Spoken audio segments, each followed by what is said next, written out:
ভোটের সময় যত ঘনিয়ে আসছে ততই বাড়ছে প্রচার প্রচারণা। ভোটারদের দ্বারে দ্বারে ছুটছেন প্রার্থীরা, চষে বেড়াচ্ছেন অলিগলি, দিচ্ছেন উন্নয়নের নানা আশ্বাস। ভোটের বাকি আর মাত্র 15 দিন। সারা দেশেই চলছে উৎসবমুখর ও প্রতিযোগিতামূলক প্রচার প্রচারণা। সকালে কক্সবাজারের চকরিয়ার সাহারবিল ইউনিয়নে সপ্তম দিনের নির্বাচনী প্রচারণায় যোগ দেন বিএনপির স্থায়ী কমিটির সদস্য সালাউদ্দিন আহমদ। আগামী 12 ফেব্রুয়ারি ধানের শীষের ভূমিধস বিজয় হবে বলে আশা তার। বলেন, বিএনপি ক্ষমতায় গেলে জনগণই হবে সরকারের মালিক। বাংলাদেশ জাতীয়তাবাদী দল বিএনপি এমন একটি সরকার ব্যবস্থা পরিচালনা করবে যে সরকারের মালিক হবে সকল জনগণ। এই দেশের রাষ্ট্রের মালিকানা জনগণ ফেরত পাবে সেই 12 তারিখের নির্বাচনের মধ্য দিয়ে। চট্টগ্রাম 6 রাউজান, চট্টগ্রাম 7 রাঙ্গুনিয়া আসনে জমে উঠেছে নির্বাচনী প্রচার প্রচারণা। ভোটের মাঠে সরগরম বিএনপি, জামায়াত ও অন্যান্য দলের মনোনীত প্রার্থীরা। সকাল থেকে রাত পর্যন্ত উপজেলার বিভিন্ন জায়গায় সভা সমাবেশে দিচ্ছেন নানান প্রতিশ্রুতি। সন্ত্রাস, মাদক ও চাঁদাবাজ মুক্ত সমাজ গড়ার প্রত্যয় প্রার্থীদের কণ্ঠে। তবে আমি কোনো নির্বাচনে এই পথযাত্রায় কোনো প্রতিবন্ধকতা আমি দেখি না।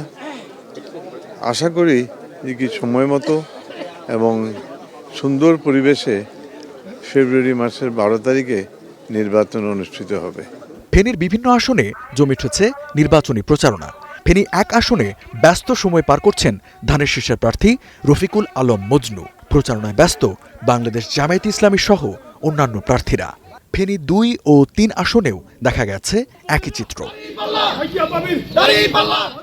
কুষ্টিয়া 3 আসনে বিএনপির প্রার্থী প্রকৌশলী জাকির হোসেন সরকারের নির্বাচনী প্রচারণায় নেমেছেন চাইনিজ বউ ওয়াং লিনা। নির্বাচনী প্রচারণায় তিনি নিয়মিত মুখ হয়ে উঠেছেন।